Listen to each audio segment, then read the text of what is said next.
Repito las gracias por habernos dado cabida dentro del GEDOC para tener con este programa tan apretado e interesante, habernos acogido como grupo emergente y un poco, como decía, ¿no? Por haber empezado, hemos celebrado hoy nuestra primera asamblea y al final pongo una diapositiva de quien no forme parte del grupo y lo desee para que os incorporéis. Yo haré muy breve una presentación que creo que en esta audiencia es interesante para aquellos que estén empezando a dar inmunoterapia o que estén empezando a ver pacientes que llevan inmunoterapia y conceptos básicos para un poco tener en cuenta. Y he hecho una versión hiperreducida por intentar dar pinceladas.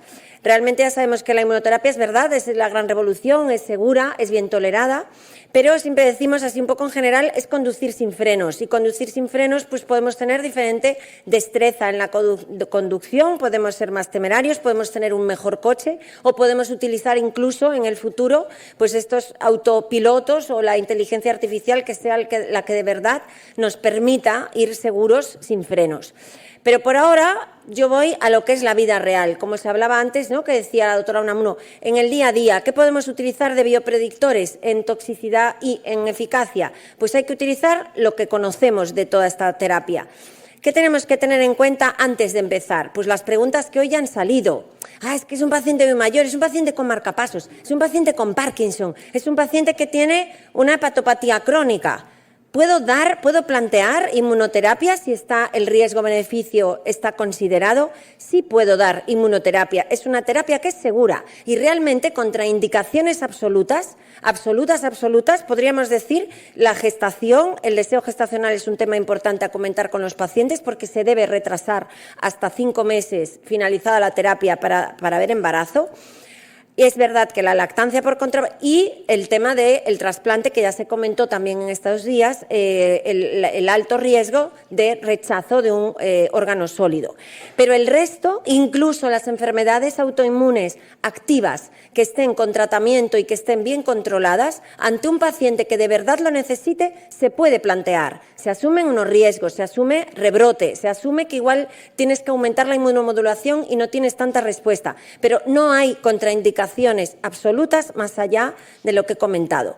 Lo que es verdad es que ya sabemos que vamos a despertar, vamos a sacar estos frenos y por lo tanto vamos a tener este desbloqueo de inmunotolerancia y tenemos que entender qué es lo que le puede llegar a pasar al paciente. Primera pregunta, cuando voy a empezar, lo que más me gustaría saber quién va a tener efectos adversos. Pues a día de hoy, con las herramientas clínicas que tenemos, ni la eosinofilia, ni la IgE, ningún factor por ahora clínico nos va a dar la clave, que es a quién le voy a provocar este efecto adverso.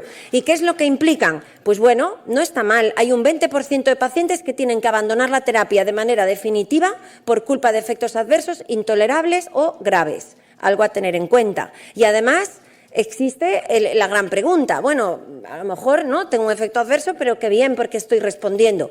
Pues sí que es verdad que casi todos los metaanálisis, ya es de hace 4 años, casi todos los metaanálisis lo demuestran. Tener efectos adversos a nivel global sí que es cierto que se asocia a mejor supervivencia libre de recaída y supervivencia global.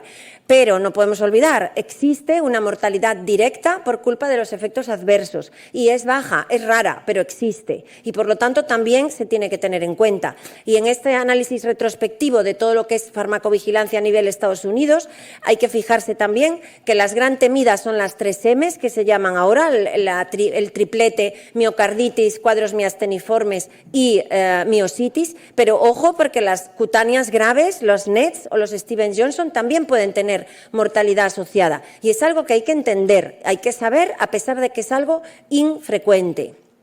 Priscila lo comentó antes, hoy en día ya se empieza a decir, bueno, tener un efecto adverso, si lo modulas, si lo consigues controlar, no pasa nada. Sí pasa, porque ya se empieza a ver que iniciar altas dosis pico de corticosteroides, altas dosis y sobre todo de manera precoz, sí que afecta a la supervivencia específica del cáncer. Por lo tanto, hay que aprender a modular bien estos efectos y como ha dicho Priscila Javedoni, por ejemplo, las enfermedades ampollosas autoinmunes, si uno sigue las guías de ASCO, de ESMO, cualquier guía general, todos dicen toxicidad grado 3 pulsos de corticoides a altas dosis, 1 miligramo kilo y después ya veremos. Pues no, porque nosotros tenemos herramientas para tratar un pemfigoide sin poner corticoides a altas dosis. Y hay que insistir, y esto les pasa a los hepatólogos, les pasa a muchos especialistas que no quieren dar esas dosis altas de corticoides.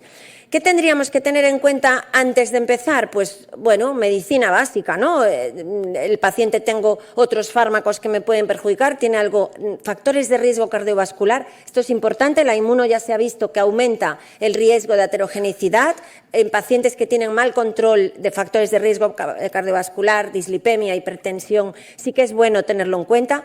Deseo gestacional es algo que nos hemos planteado relativamente hace poco con el doctor Malvey y el doctor Podlipnik. Hemos puesto en marcha en nuestro hospital pacientes jóvenes con deseo gestacional. No está de más que antes de que empiecen hagan una visita, tanto hombres como mujeres, porque se ha visto que puede haber azospermia, puede haber, obviamente, hipogonadismo que dure más allá del tratamiento, por lo tanto, no está de más plantearlo.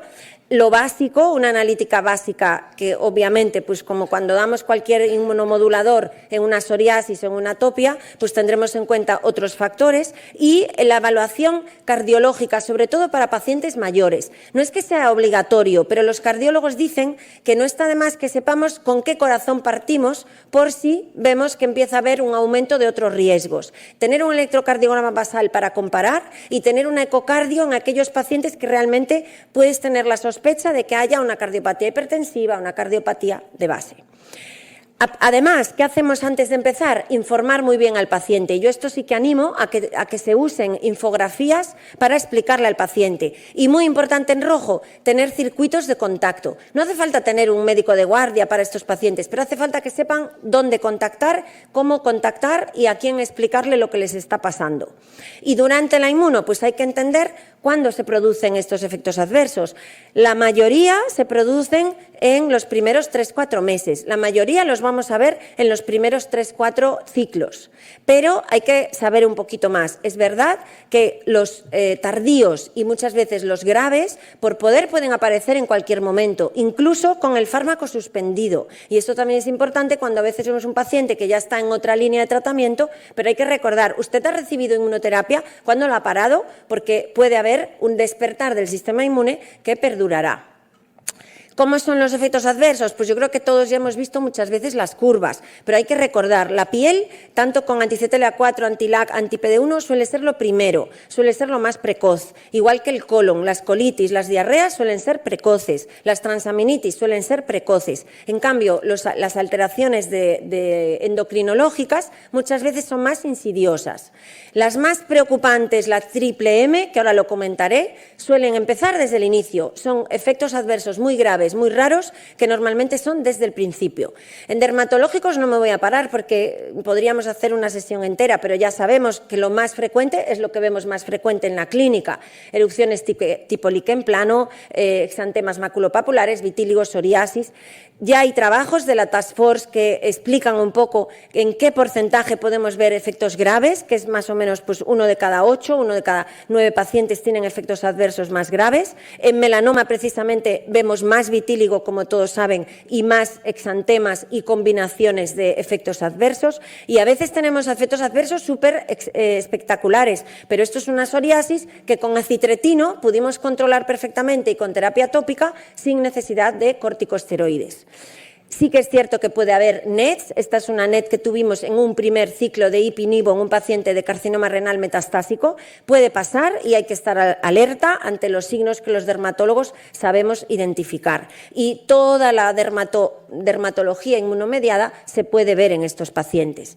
De endocrinológicos solo diré que es el segundo más frecuente que vemos, con anti-PD1 es muy frecuente, sobre todo el eje tiroideo. Y sí que es verdad que las adrenalitis y las insuficiencias suprarrenales las estamos empezando a ver también con los anti-LAC. O sea que hay que estar alerta, recordar de medicina los signos y síntomas clásicos, el cansancio, la hipotensión, que vengan con alteración de la visión, cefaleas, cuadros que os puedan hacer pensar en una hipofisitis, alteraciones electrolíticas, signos y síntomas, como digo, conocidos, y siempre en cada ciclo siempre es bueno confirmar el eje tiroideo y el cortisol basal. En cuanto a las colitis, pues el manejo es realmente realmente sencillo si tenemos al paciente bien instruido. El problema inicial era que esto no se sabía y llegábamos a colitis grado 3 y 4 y los pacientes fallecían. Hoy en día tenemos que saber cuál es el hábito deposicional de vuestros pacientes, cada cuánto van al baño y cuánto pesan. Y cuando un paciente empieza a cuatriplicar su ritmo deposicional, es criterio de paro el tratamiento, llamo a gastro y empiezo corticosteroides a altas dosis. Pero antes tengo margen, puedo enseñar al paciente, voy 3 veces al baño, empieza a ser líquido. Hay que dar antidiarreicos, vigilancia, parar el tratamiento y vigilar. Sí que hay los protocolos que ya no insisto. Repito, la triple M, esto sí que es algo que nos asusta y que a todos los que vamos dando inmunoterapia, pues lamentablemente hemos tenido algún susto y algún caso mortal, pero es verdad que es un cuadro extremadamente raro y que cada vez los cardiólogos, los internistas dedicados a músculo y los neurólogos conocen mejor. Casi siempre son cuadros miasteniformes y de hecho se describe que muchas veces positivizan los anticuerpos contra el receptor de acetilcolina. Muy importante, siempre en cada llamada, cada vez que hablemos con el paciente, identificar si empiezan a tener cualquier tipo de fatiga o de debilidad muscular que nos llame la atención. Y con esto pues era un poco lo que quería explicar. En cada ciclo, en el seguimiento del paciente, pues hay que hacer medicina, preguntar, buscar signos, buscar síntomas y nosotros en nuestro protocolo repetimos siempre el eje tiroideo, el cortisol, la lipasa, las troponinas y siempre que vemos cualquier alteración o cualquier signo, descartar otras causas. Existen muchísimos protocolos, existen guías clínicas para protocolizar qué tengo que hacer en cada caso. Yo un poco mis conclusiones son que tenemos que estar al tanto, primero porque son medicamentos que vamos a utilizar los dermatólogos, ya se ha hablado hoy, la neoadyuvancia en estadio 2, en estadio 3, pacientes que van a recibir adyuvancia o tratamiento de primera línea en carcinomas avanzados, por lo tanto hay que familiarizarse, no son más complicados que utilizar metotrexate, ciclosporina o fármacos que todos los dermatólogos utilizamos con tranquilidad, pero hay que aprender. Se toleran bien, son seguros, pero hay que tener estos signos de alerta y estos protocolos, ¿no?, de actuación. Recordemos sobre todo el tema del deseo gestacional, el tema de que podemos generar efectos adversos permanentes, por supuesto los trasplantados de órgano sólido. Recordemos el tema de los efectos adversos que pueden aparecer de forma tardía, incluso con la terapia parada. Recordad que los más habituales son las diarreas, el eje tiroideo, que no suponen modificar el tratamiento, y los cuadros dermatológicos, las más temidas ya lo he comentado. Y simplemente, bueno, nosotros en el hospital la verdad es que tenemos suerte porque cada vez a más gente le interesa esto. Ya estamos 4 dermatólogos haciendo consultas monográficas de efectos adversos de paciente oncológico, no solo de inmuno-onco. Tenemos patóloga y tenemos equipo de dermatólogos que cada uno aporta su experiencia en la inmunodermatología, en psoriasis, en atopia, en alergia. Y tenemos un protocolo de un programa de farmacovigilancia en el hospital que animo a que contactéis con ellos porque todos los hospitales tienen que tener protocolo de farmacovigilancia y dermatología tiene que estar ahí. Y este tipo de paciente es una oportunidad para hacer grupos de trabajo, que es lo que bueno, nosotros hemos hecho. Y con esto, bueno, gracias a todo el servicio y acabo con quien quiera, le interese formar parte de este grupo, sois todos bienvenidos. En este link os apuntáis y hoy estoy contenta porque hemos hecho nuestra primera asamblea oficial. Somos grupo emergente de la Academia Española. Muchas gracias. Muchas gracias, Cristina. Y la siguiente ponente es la doctora